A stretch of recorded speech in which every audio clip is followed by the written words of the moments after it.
Bonsoir, votre émission de débat le dimanche sur ATV change de nom, de forme et de case horaire, mais sur le fond, nous continuerons de nous attacher à ce qui a fait le succès de la formule, tout dire et sans tabou naturellement, en rappelant cette phrase d'Albert Camus, un journal libre se mesure autant à ce qu'il dit qu'à ce qu'il ne dit pas. Et nous terminerons cette émission par un moment de liberté, comme il n'y en a plus guère aujourd'hui dans l'audiovisuel, la séquence Le plus, le moins, où notre hôte s'exprimera à sa guise sur les événements ou les sujets de son choix. L'invité du premier rendez-vous de cette nouvelle saison est un homme politique, jeune loup de la droite martiniquaise, au moment même où les Français doutent de la gauche et où les leaders de la droite se reprennent à rêver. Guillaume de Rênal, bonsoir. Bonsoir, M. Béton.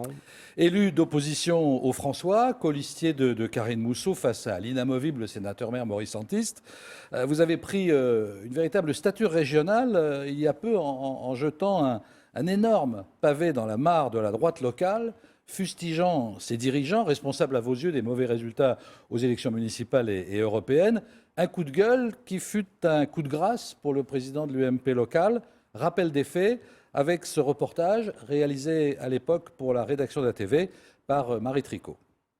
Porte-parole officieux de certains militants UMP, Guillaume de Rênal n'a pas hésité à tacler sévèrement les dirigeants du comité local, Gabriel Lagrancourt en ligne de mire. Des écrits postés via les réseaux sociaux, jugés calomnieux par celui qui est resté 18 mois à la tête du comité. Une fronde qui serait née des dernières élections européennes. Voilà, c'est cette lettre que... Le malaise vient de ce qu'on pourrait appeler des individualités extérieures qui se plaignent de la manière dont les élections européennes se sont passées. Il manquait des affiches, il manquait pour d'autres des bulletins de vote, et ceux-là même qui critiquent n'étaient pas tête de liste, ils n'étaient même pas tête de liste à la Martinique, mais tête de liste pour la partie Outre-mer, et ils n'étaient même pas directeur de campagne. Si cette décision a étonné les premiers détracteurs, elle semble déjà enrayer les tensions intestines. La démission nous a surpris parce que le but était d'avoir un dialogue avec la direction de l'UMP Martinique.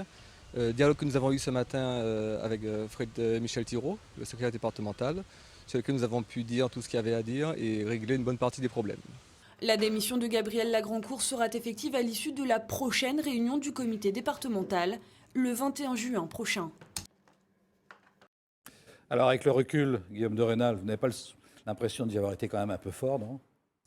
Non, vous savez, quand il y a quelque chose à dire dans un parti, l'avantage de l'UMP, qui est un parti démocratique, c'est l'avis de tous les partis politiques. Il faut dire ce qu'il y a à dire et ça permet d'avoir des discussions et de pouvoir faire avancer les idées. Et je pense qu'il vaut mieux avoir un parti qui bouge, un parti sur lequel vous pouvez dire ce que vous avez à dire, plutôt qu'un parti sur lequel ce n'est uniquement la parole du chef et tout le monde se tait. Alors, à propos de chef, ce coup de gueule a été fatal à Gabriel Lagrancourt, mais vous en payez aussi le prix fort, puisqu'il me semble que votre exclusion a été demandée. Où en est-on? Mon exclusion a été demandée par le bureau local. Bon, c'est quelque chose qui est... Bon, je pense que pour l'instant, il y a un recours qui est déposé. Donc Là, vous êtes toujours membre de l'UMP. Donc, comme le recours est suspensif, pour l'instant, je suis toujours membre de l'UMP. Et voilà. Vous continuez et vos relations, vos rapports avec vos camarades de parti, vos compagnons, pardon. Pour moi, la grande motivation que j'ai moi en politique, ce n'est pas spécifiquement être membre, c'est être sympathisant et travailler sur les idées de l'UMP, les idées de la droite, les idées de rassemblement droite et centre sur la Martinique pour faire développer toutes les idées qui sont dans le mouvement UMP. À droite et centre, mais on en parlera tout à l'heure, on évoquera la situation au plan national. L'UDI vient de dire qu'elle refuse de rentrer dans un grand parti que Nicolas Sarkozy propose. Il faut pouvoir faire une grande différence entre le national et le local. On laisse les responsables nationaux se débrouiller sur la partie nationale. En local, on a vu Philippe Petit qui a expliqué dans le quotidien France Antilles il y a quelques jours. Par exemple, pour la collectivité unique, s'il y a une liste globale droite et centre, il est d'accord pour y rentrer. Ce qui veut dire que ce ne sont pas les mêmes idéaux qu'on a en Martinique, les obligations qu'on a en Martinique, par rapport à ceux qui sont nationaux. D'accord, on ne va pas confondre la bouteille de Perrier avec Avec la bouteille de Didier, exactement. Alors, cette affaire, l'affaire La Grand Cour, vous a donné une stature politique qui dépasse réellement les limites du François. On va donc apprendre dans cette émission à mieux vous connaître, car qui sait ce que l'avenir vous réserve politiquement dans ce pays. Dans votre famille, on est gaulliste de père en fils, au point que votre grand-père, Édouard de Rênal, a fait partie des fameux dissidents qui quittèrent la Martinique de l'amiral Robert au péril de leur vie, en traversant le canal de la Dominique. Lui, il a rejoint donc les forces armées alliées, comme beaucoup d'autres. Après une formation au Canada dans l'armée de l'air, il a donc participé à la libération de la France. Gaulliste également, votre père, Benoît, qui fut un irréductible chiracien et qui vous a transmis ses convictions. Exactement. Je crois qu'elles sont bien Oui. ancrées. Oh oui. Alors, ce père qui vous fit naître à Cannes il y a 42 ans, tandis qu'il terminait ses études de subdeco à Nice. Mais de la Côte d'Azur, en fait, vous n'avez aucun souvenir car vous avez passé toute votre jeunesse en Martinique et effectué votre scolarité à l'école publique, au François, puis au lycée Schœlcher à Fort-de-France. Le lycée Schœlcher que vous quitterez juste avant la terminale pour passer le bac à Paris, parce qu'à l'époque, vous pensiez poursuivre des études supérieures là-bas. Bon, ça ne s'est pas fait, puisqu'une fois le bac acquis, vous êtes revenu. Finalement, la Martinique devait vous manquer. Vous êtes revenu ici. Vous avez intégré l'école de commerce de la Martinique, formation que vous avez complétée par un séjour de 6 mois aux États-Unis, à la prestigieuse université de Berkeley, où vous allez suivre des cours de gestion et de marketing, persuadé, et je crois que vous l'êtes toujours, que l'avenir de la Martinique réside non pas avec des échanges directs avec la métropole ou même avec l'Europe, mais avec des échanges commerciaux futurs avec les pays voisins, les pays de la Caraïbe et les États-Unis, voire le Brésil, enfin l'ensemble du grand bassin dont on parle beaucoup aujourd'hui, mais dont on parlait peu à l'époque où vous avez été à Berkeley.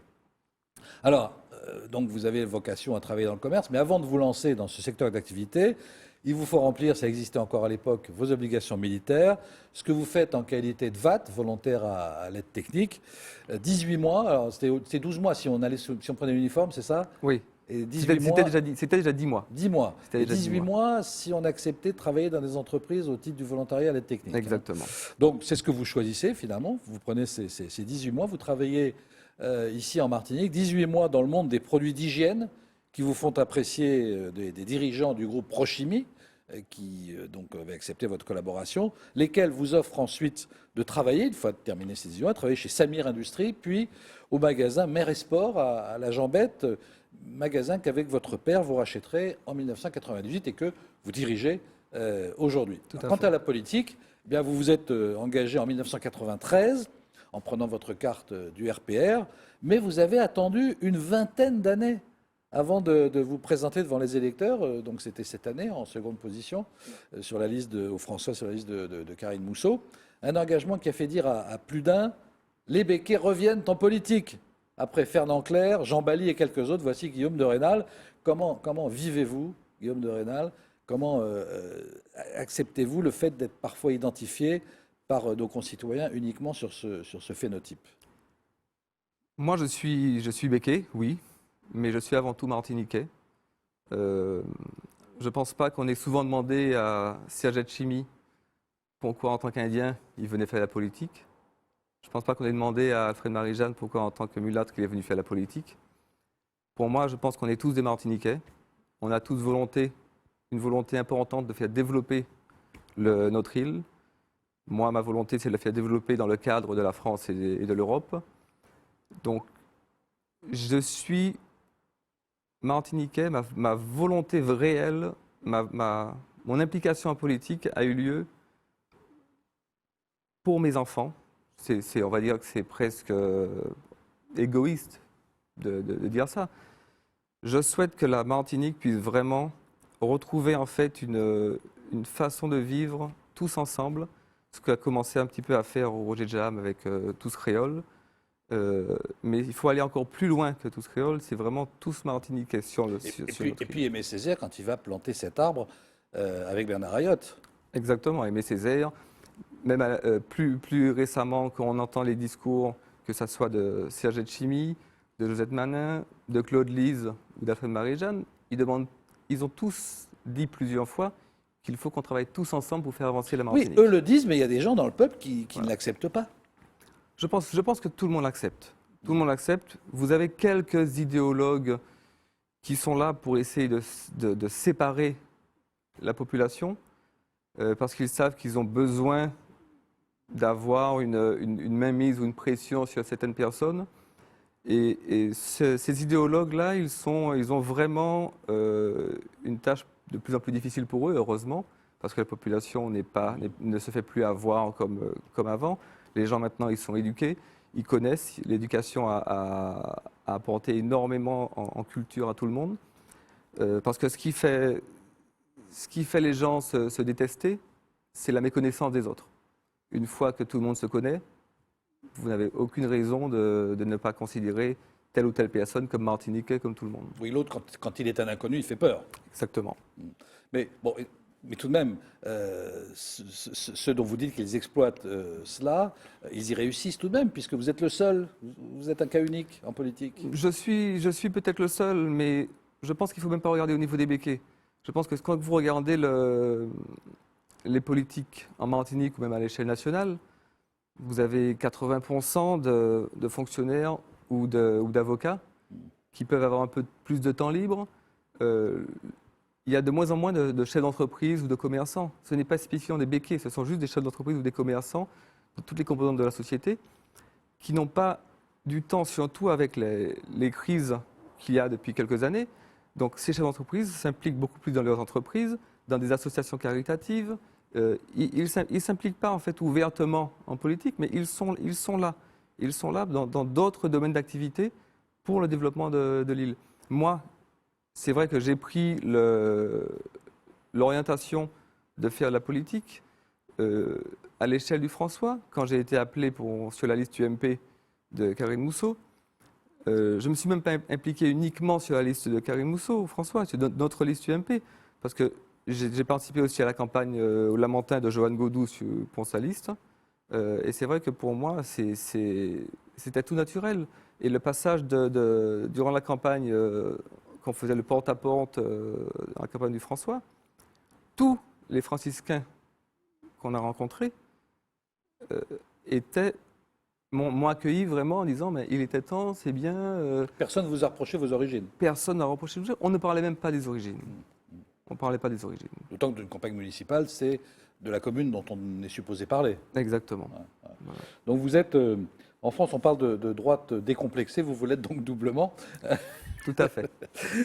En France, donc la droite, malgré ses divisions, relève la tête, fortement encouragée, il faut bien le dire, par l'effondrement de François Hollande dans les sondages et l'incapacité de son gouvernement à adresser, pour l'instant en tout cas, la situation économique et sociale.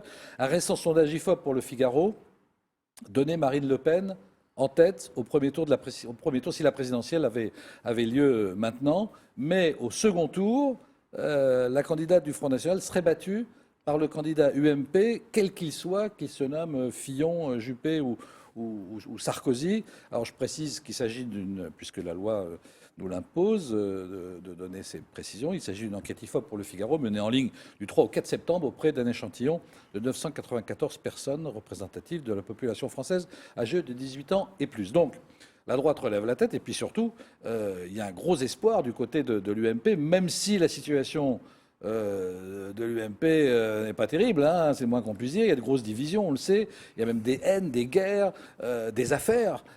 Big Malion, pour ne citer que celle-là. On parle maintenant de l'éventuelle vente de l'immeuble qui fait office de siège de l'UMP à Paris. Nicolas Sarkozy s'apprête à s'appuyer sur l'UMP dont il prendrait la tête, tandis qu'Alain Juppé, lui, irait directement aux primaires. On en parle dans un instant. Reportage. Il met fin au suspense. Sur son blog, Alain Juppé annonce enfin sa candidature aux primaires UMP de 2017. En juin, déjà, il avouait à demi-mot sur notre antenne son ambition. Vous y réfléchissez. Donc il y a une possibilité. Oui. Évidemment. Oui, il y a une possibilité. L'ancien Premier ministre rejoint ainsi la liste déjà fournie de candidats à la primaire UMP. François Fillon, Xavier Bertrand ou encore Christian Estrosi. Mais c'est l'ombre d'un duel Nicolas Sarkozy-Alain Juppé qui plane toujours sur ces primaires. L'ancien président de la République devrait se prononcer la semaine prochaine. Alain Juppé prend ainsi les devants en se déclarant candidat avec une semaine d'avance sur son rival. À 69 ans, l'ancien Premier ministre demeure la personnalité politique la plus populaire auprès des Français. À droite, il emporte 74% d'opinions favorables. Alors, vous vous souvenez peut-être que lors d'une de ces fameuses grandes conférences de presse au Palais de l'Élysée, le général de Gaulle, à qui on demandait si, après son départ, ce serait le vide, avait répondu je pense que ça sera plutôt le trop-plein. Ben là, c'est un peu la situation à l'UMP, c'est plutôt le trop-plein. Hein, et encore, il y a ceux qui se sont déclarés, donc on vient de le voir à l'instant dans ce reportage, mais il y a ceux qui peut-être demain vont se déclarer. Vous, Guillaume de Rênal, qui avez-vous envie de soutenir ? Avant de dire qui je veux soutenir, il faut dire que c'est vraiment la force de l'UMP, qui est, comme je disais, un parti démocratique. Il vaut mieux avoir de nombreuses personnes candidates pour la direction de l'UMP, plutôt que de faire comme le parti de Front National, où c'est de père en fils. On peut parler en local, par exemple, du PPM, où ce sont des dauphins qui sont quasiment là à chaque fois.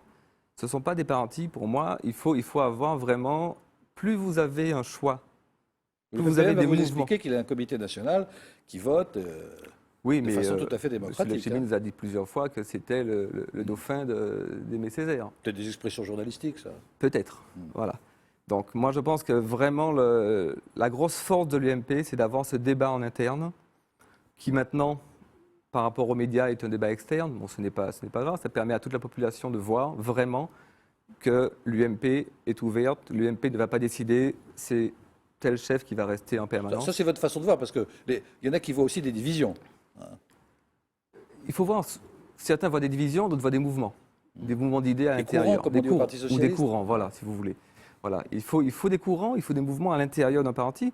On ne peut pas avoir une ligne unique.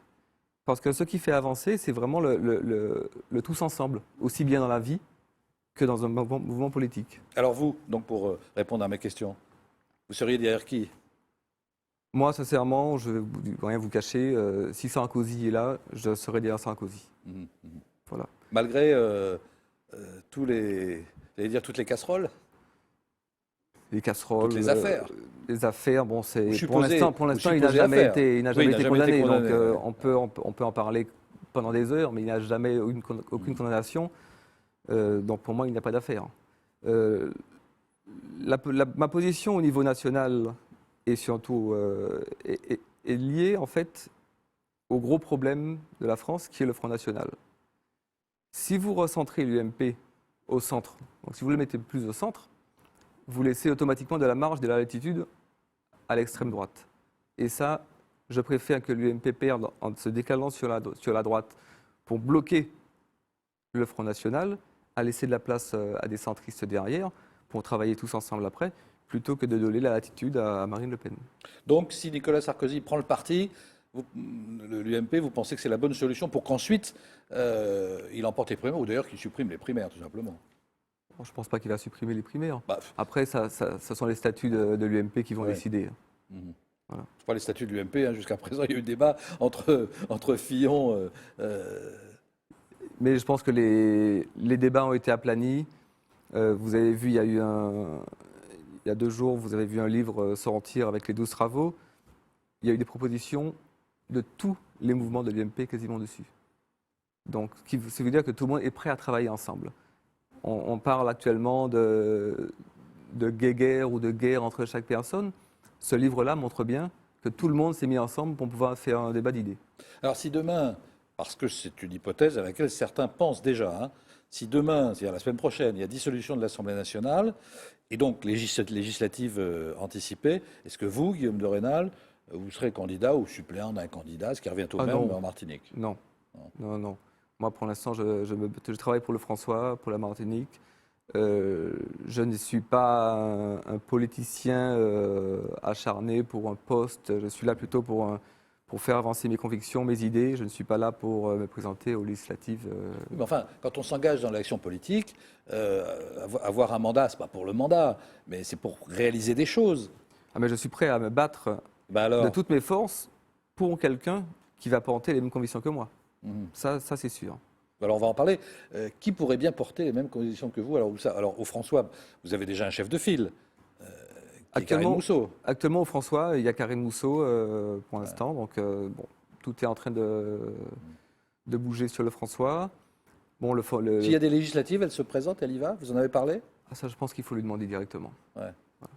Et vous avez peut-être lui.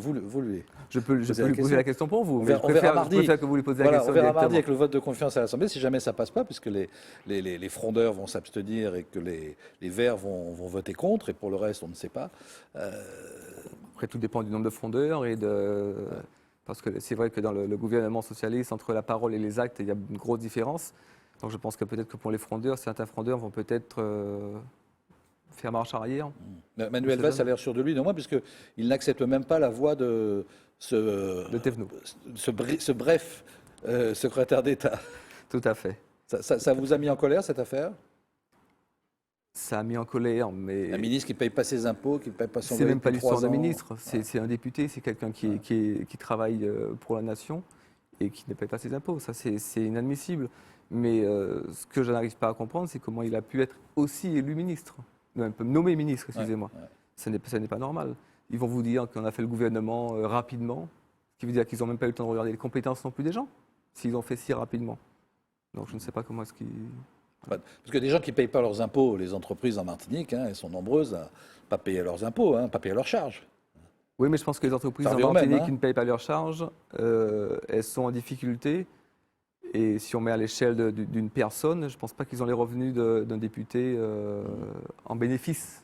Ouais. Si eux qui paient bien l'impôt, c'est qu'ils sont en perte, très souvent. Ça vous choque pas? Vous êtes chef d'entreprise, vous payez vos charges, vous. Ah oui, oui. Et alors, ça ne vous choque pas que certains de vos confrères, moi je connais des gens qui, comme vous, sont chefs d'entreprise, qui me disent en privé, j'en ai assez de payer, tandis que nous les petits on paye, parce que vous êtes une PME, hein. Oui. Nous les petits, les petites et moyennes entreprises on paye, et puis il y a des très grosses entreprises ici qui ne payent pas. Et, Après, tout est au niveau de votre rapport de force. Une petite entreprise... sur le plan moral quand même, c'est choquant. non? Ah, je suis tout à fait d'accord.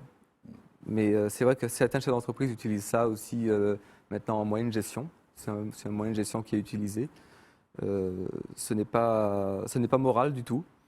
Mais certains se disent, j'ai 200 employés, en mettant une pression à l'État, qu'est-ce que vous voulez?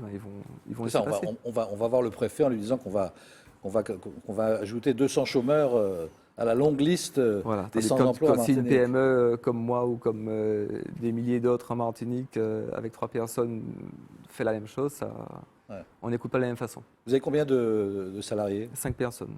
Et donc c'est une PME aussi, Voilà, une petite oui. entreprise. Oui, tout à fait. Et vous sentez le climat économique comment en ce moment? Ah, le climat économique est catastrophique depuis 5 ans. Ce n'est pas spécifiquement la crise de 2009, ça a commencé l'année d'avant, 2008, c'était déjà très difficile.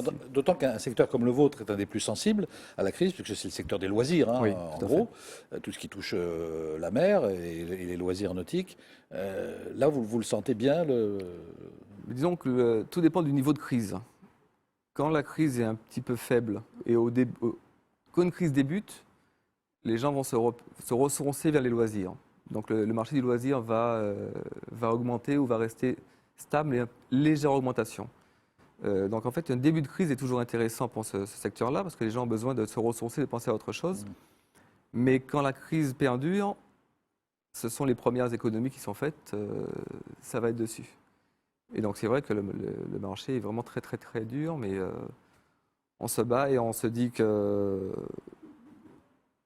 on espère avoir une bonne vision du futur de la Martinique et on attend la collectivité unique un jour, en juin, en juillet, en décembre. Oui, on va en parler de la collectivité unique. On va voir dans quel état la droite se prépare à cette élection extrêmement importante, puisque ce sera en quelque sorte le gouvernement, le Parlement, comme on voudra, de la Martinique, qui sera ainsi mis en place. On en parle, Guillaume de Rênal, avec vous, après une pause publique.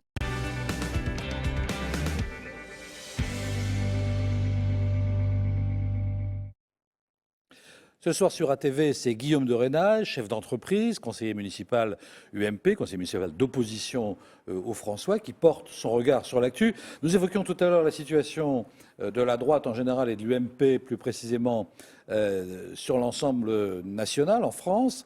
Mais nous allons parler maintenant de la situation de la droite et de l'UMP ici en Martinique, avec qui la droite n'est pas en très bon état ici en Martinique, elle n'est pas très forte, c'est le moins que l'on puisse dire, c'est un euphémisme.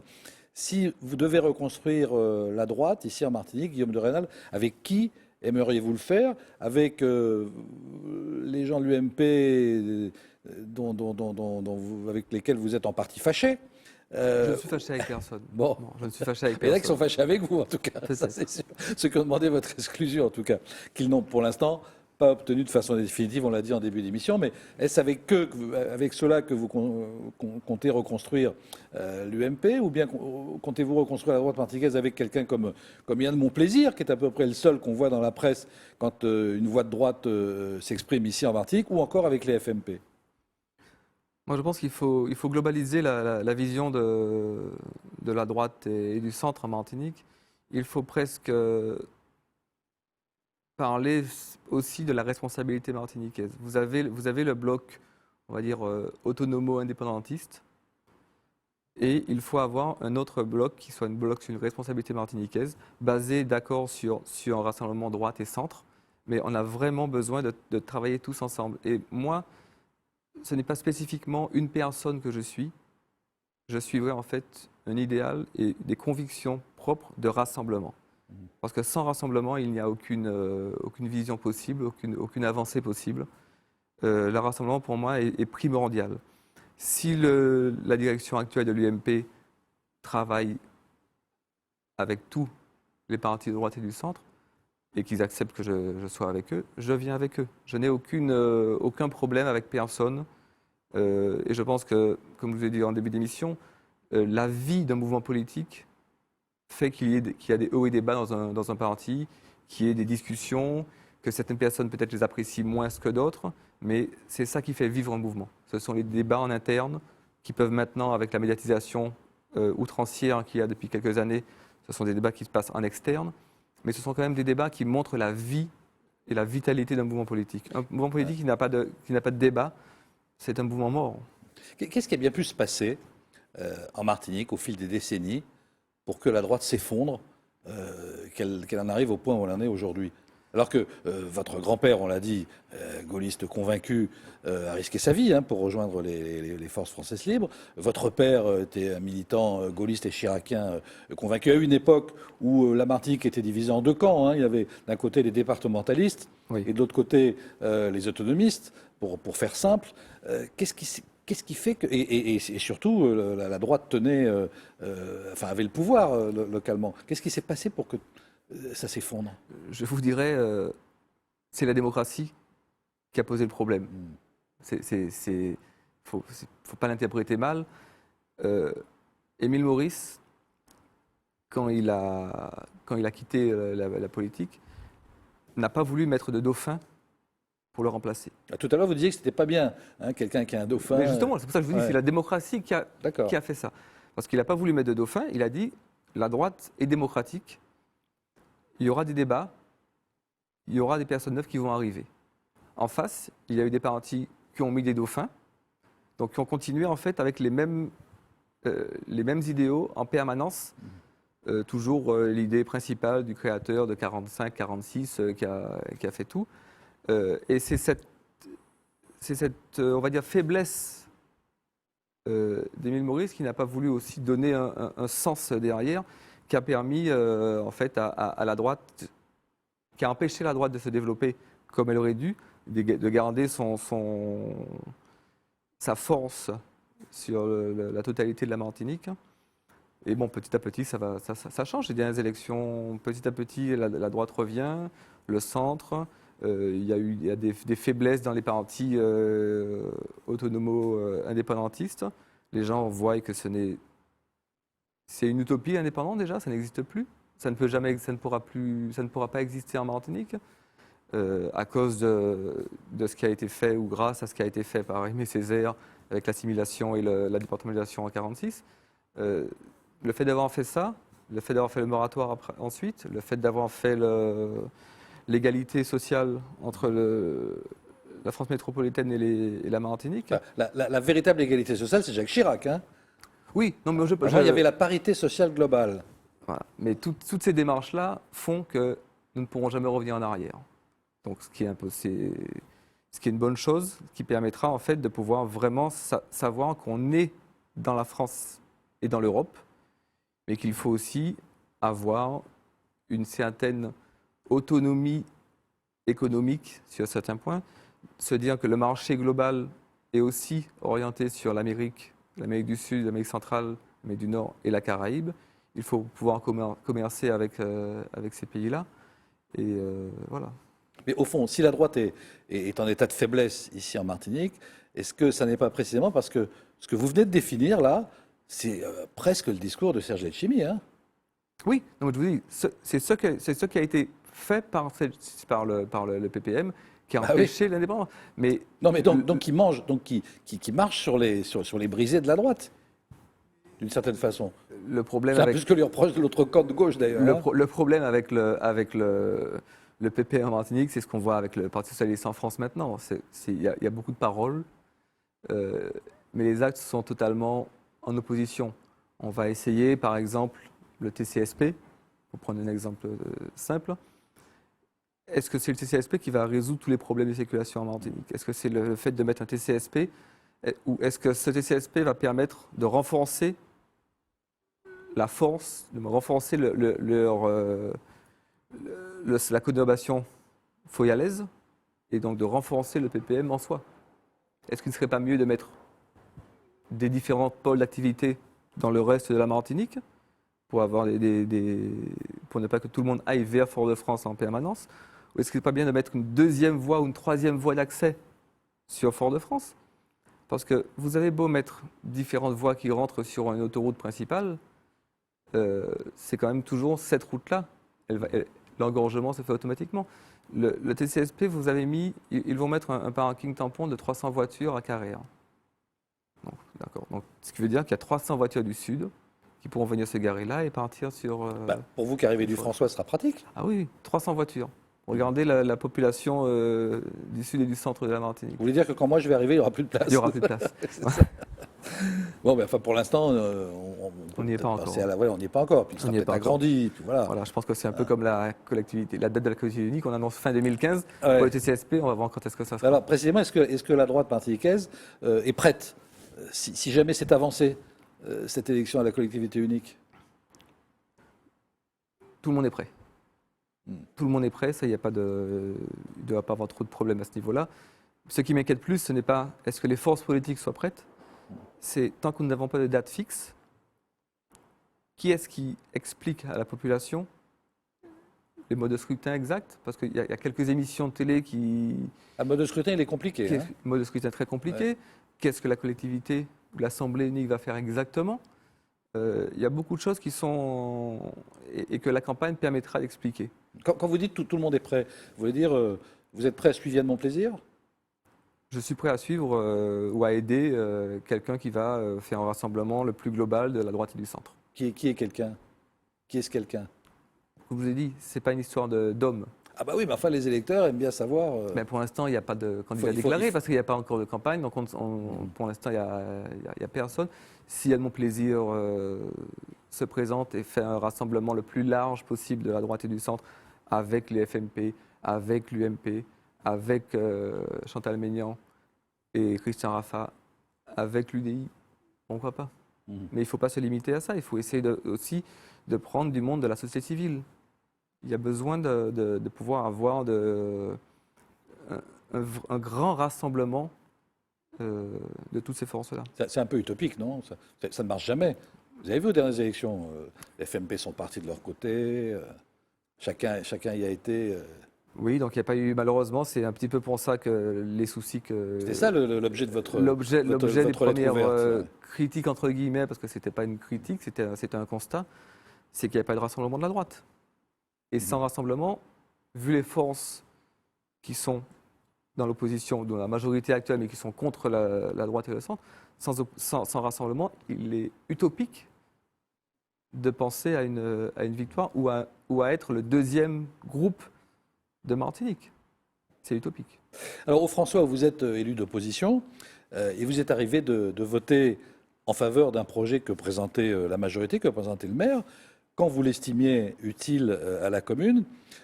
Tout ce que fait la gauche ne serait donc pas systématiquement mauvais à vos yeux. On en reparle, si vous le voulez bien, après ce reportage de Myriam Bouakoulin et Michelet François lors de la récente visite en Martinique de Ségolène Royal. Reportage.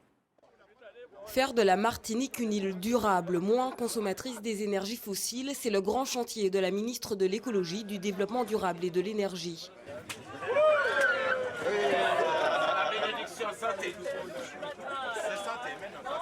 Ce matin, la dégustation de produits locaux en plein cœur de Fort-de-France était aussi l'occasion d'évoquer ce projet phare, un des projets de loi les plus importants du quinquennat selon François Hollande, la loi sur la transition énergétique portée par Ségolène Royal. Chez végétaux, avec ça on peut fabriquer du compost, c'est-à-dire mettre ça dans un composteur, on laisse macérer, ensuite on récupère le produit de la désintégration des déchets végétaux et ça sert à remettre sur les plantes pour faire de l'engrais naturel, sans pesticides.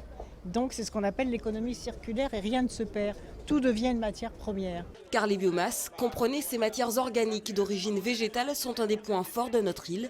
Noix de coco, extraits de bagasse sont ces éléments qui permettront à terme de sortir de l'utilisation limitée de l'énergie fossile comme le pétrole.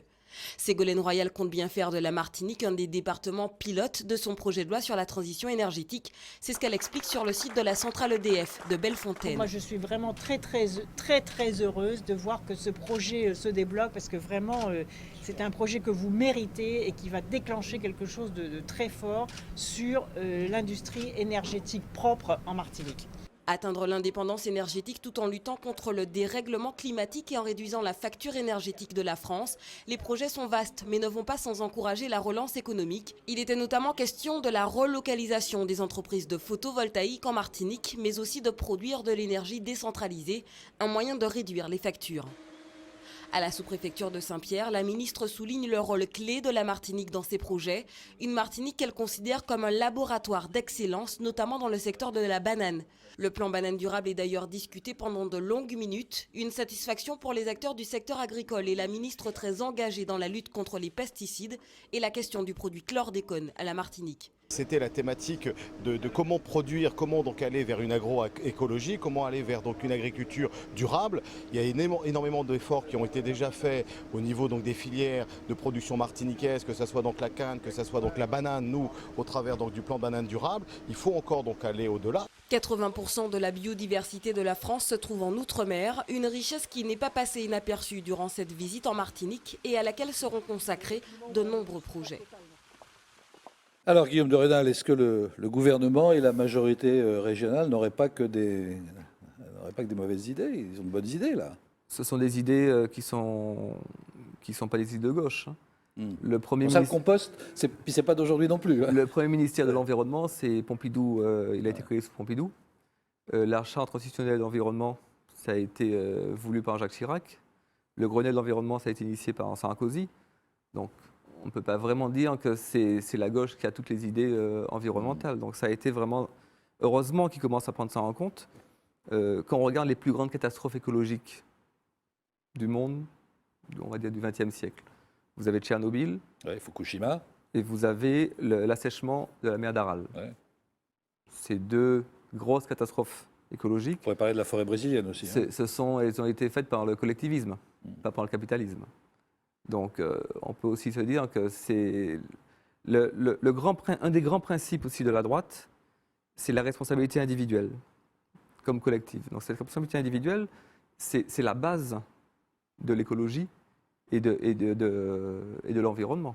Donc heureusement qu'ils prennent en compte le développement durable et l'environnement au niveau du Parti socialiste et au niveau du PPM en Martinique. Mais l'usine de biomasse qui va être faite au Galion, ils vont importer 80% du Brésil. Parce qu'on s'est rendu compte que ça peut fonctionner, ça fonctionne très bien à l'île de la Réunion, par exemple. Je suis tout à fait d'accord, parce que l'île de la Réunion a une grosse production sucrière. Elle n'a pas la même production sucrière qu'on a en Martinique. Donc, mais dans le projet qui a été proposé lors de la visite de Ségolène Royal, qui va être mis en place, il y aura une implantation de bois du Brésil. Donc plutôt que de détruire notre environnement ici, on va détruire la forêt amazonienne tranquillement, comme ça ne posera de soucis à personne. Je pense que point de vue écologique, il y a peut-être d'autres solutions. Et là, vous rejoignez presque le discours de Garcin Malsa. Garcem Alsa. Qui pourtant n'a pas toujours dit du bien de vous. Hein. Il n'a pas toujours dit du bien de moi. Je pense que c'est quelqu'un qui n'a plus beaucoup de crédit en Martinique, qui essaye de s'en mettre un petit peu en faisant des petites communications. Mais c'est vrai que c'est pas lui qui a raison quand il dit ça. C'est qu'il a raison de prendre position sur ce point-là. Voilà. Parce que c'est vrai que c'est une erreur du gouvernement actuel à ce niveau-là. Mais ce projet d'usine bagasse charbon là, auquel vous êtes opposé, il a quand même évolué. C'est plus bagasse charbon maintenant. Ouais. C'est biomasse, donc c'est... Voilà. Voilà. Donc oui, c'est ça, donc ça a évolué. Ça a évolué, mais il y a toujours de l'implantation, donc des coupes de bois des forêts brésiliennes. Parce qu'on n'a pas assez de bagasse. Parce qu'on n'a pas assez de bagasse. On aura maximum, il y a 10% de bagasse qui va pouvoir être fait. Ouais. Voilà. Et donc il y aura une bonne production, ils volent jusqu'à 15% de la production d'électricité de la Martinique. Est-ce qu'on a le réseau? Est-ce que le réseau actuel de distribution est bon? On a une nouvelle centrale EDF. Qui fonctionne au charbon. Qui fonctionne au charbon, qui coûte 2 fois moins cher que la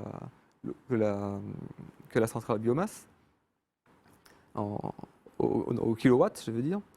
Mais c'est surtout que c'est pas vraiment ça. Il faut aussi que tout le réseau de distribution soit cohérent. Avec les blackouts qu'on a eu récemment, c'était après la nouvelle usine. Donc il y a quand même un travail aussi à faire, pas que sur la production d'électricité, c'est sur la perte et sur le réseau de distribution en Martinique. Alors dans le reportage qu'on vient de voir, il y a ce formidable projet d'énergie thermique des mers aussi à Bellefontaine. Ça, c'est un très bon projet. Ça, je pense que la Martinique est vraiment aurait dû plus s'orienter dessus que faire que de la biomasse, par exemple. Pour résumer, on fait de l'énergie en travaillant sur la différence de température entre l'eau qui est à 1000 mètres de profondeur et l'eau qui est en surface. Exactement. Voilà. Ça, pour vous, c'est une bonne idée. Ça, pour moi, c'est une très bonne idée. Elle n'est ni de gauche ni de droite, cette idée. Voilà. Elle est de bon sens. Ouais. Enfin, reconnaissez que ici, c'est quand même la gauche qui s'en est emparée pour faire avancer le projet. C'est la gauche qui est au pouvoir. C'est le conseil régional. C'est la gauche qui est au pouvoir. Ouais. Donc, ce n'est pas la gauche, c'est le conseil régional qui s'en est emparé. Ouais. Donc, c'est naturel que c'est eux qui le fassent parce que c'est eux qui sont au pouvoir actuellement.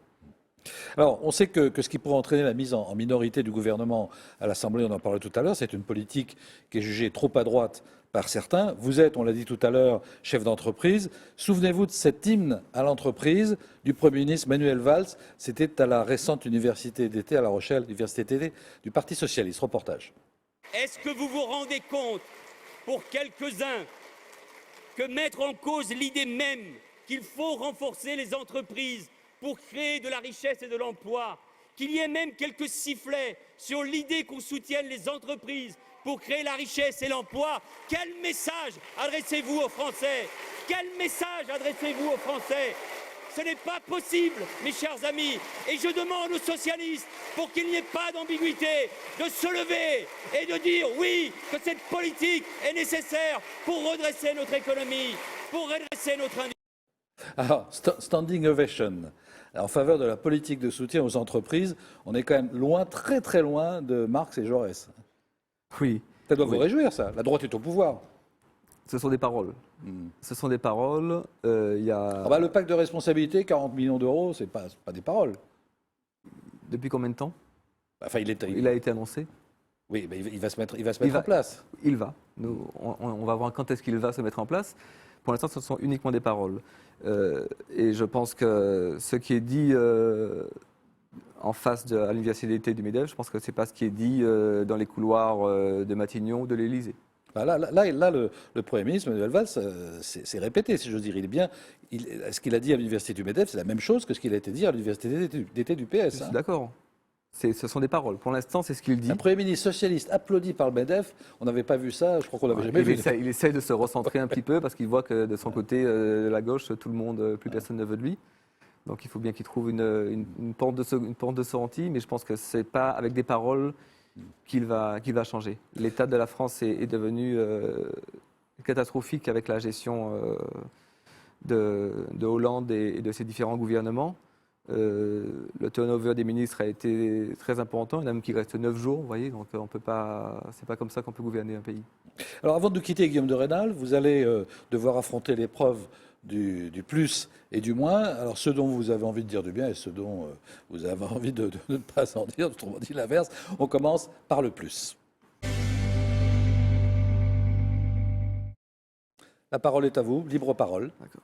Au niveau du plus, je tiens vraiment à féliciter le travail de Roger Jam et de Tous Créoles, qui ont vraiment, cette association et cette personne, Roger Jam, se sont vraiment impliqués depuis des années sur le rassemblement de tous les Martiniquais. Et je pense que c'est grâce à lui, en fait, c'est ça aussi qui m'a donné envie de faire la politique, le travail qui avait été fait. Je me dis que le travail est fait jusqu'à un certain niveau et qu'après, il faut réussir à porter cette voie-là plus loin. Mais c'est vraiment un travail exceptionnel et que je remercie énormément Roger Jam et toute l'association Tous Créoles pour ça. Et vous le soutenez dans l'épreuve qui est la sienne aujourd'hui, puisqu'il est poursuivi. Bon, il est poursuivi par quelqu'un qui essaie de se mettre du crédit, mais bon, je vais laisser la justice suivre son cours. D'accord. Seconde épreuve pour vous, celle du moins. Qu'est-ce qui vous fâche, qu'est-ce qui vous trouble? Ce qui me fâche, c'est dans ma ville du François, c'est de voir la différence entre l'état réel de la commune, au niveau les quartiers qui sont délaissés, le centre-bourg qui est invivable pour les commerçants, une saleté qui s'organise, des poubelles en masse, des voitures abandonnées, et de voir que la façade, une très belle façade. Oui, quand on arrive au François, c'est très joli. On arrive, c'est très joli, parce que tout ça, c'est pris en charge par un particulier.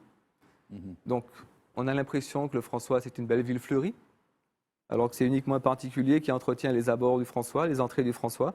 Donc, un simple Martiniquais ou un simple touriste qui passe devant, il se dit « Oh, quelle belle ville !» Mais quand on est du François, qu'on rentre dans les quartiers, qu'on rentre dans le bourg, on voit que vraiment, il y a vraiment du laisser-aller et que la commune ne fait rien. Quand vous dites c'est un particulier, c'est un type qui vient avec son balai tout seul Non, je pense que c'est un particulier, un mécène, on va dire, de la ville qui finance tout ça pour que quand il rentre chez lui, il passe sur une belle route. Enfin, en même temps, ça fait faire des économies à la commune, non? Je suis d'accord, ça fait faire des économies à la commune. Mais ce n'est pas... C'est de la poudre aux yeux. Ce n'est pas, vous n'allez pas nettoyer devant chez vous et laisser à l'intérieur de chez vous, comme un taudis, et tout le monde va passer devant, dire c'est très joli, et vous rentrez chez vous, vous dormez à même le sol. Non. Donc qu'est-ce qu'il faut faire? Comment répondriez-vous, vous, si vous étiez aux affaires Moi, je pense qu'il faut que la commune commence à se dire on va travailler pour les franciscains. Il faut travailler pour les franciscains et ne pas se dire qu'on est là depuis plusieurs années, on laisse les choses se passer. On va se faire réélire parce qu'on a une certaine masse salariale, on va dire, à la mairie, de plus en plus de personnes qui y travaillent. Ils font un très bon travail, mais ils se disent on va rester comme ça, on aura ces personnes-là qui vont voter pour nous, on a un socle sûr d'électeurs, et donc ils n'avancent pas. On a des dettes colossales, ce ne sont pas les dettes qui sont... C'est pas le problème d'une dette, c'est le problème de... à quoi est affecté l'argent. Puis la capacité à rembourser. Voilà. On a toujours besoin de dettes. Sans dette, il n'y a pas d'investissement. Mais il faut que ce soit des investissements productifs.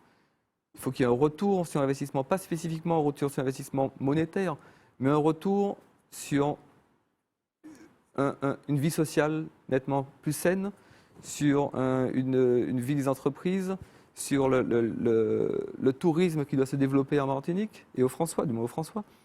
On a la plus grande côte, le plus grand littoral de la Martinique. Il est pour l'instant délaissé. Il y a beaucoup de choses à faire sur le François. Et actuellement, cette poudre aux yeux permet à la municipalité de ne rien faire.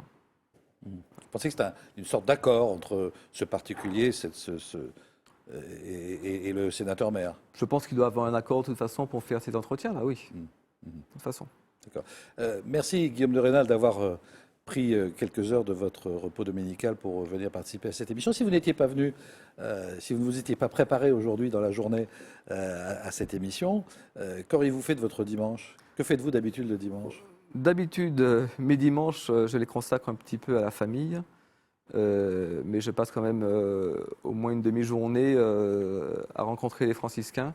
Et depuis ces ce mois et demi ou ces 2 mois, mon temps n'est même plus à ma famille.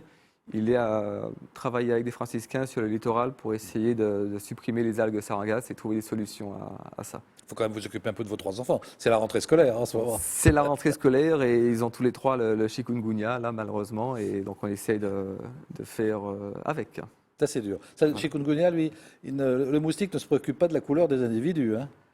Je pense que personne ne devrait se regarder la couleur des individus. Il faut regarder vraiment la motivation des individus et pas la couleur. Merci infiniment Guillaume de Rênal d'avoir été l'invité de cette première émission de Regard sur l'actu. Vous avez, comme on dit avec nous, essuyé les plates et vous l'avez fort bien fait. Merci et à vous tous dans une semaine. Bonne soirée encore une fois et rendez-vous dimanche prochain. Au revoir. Merci à vous, merci aux téléspectateurs.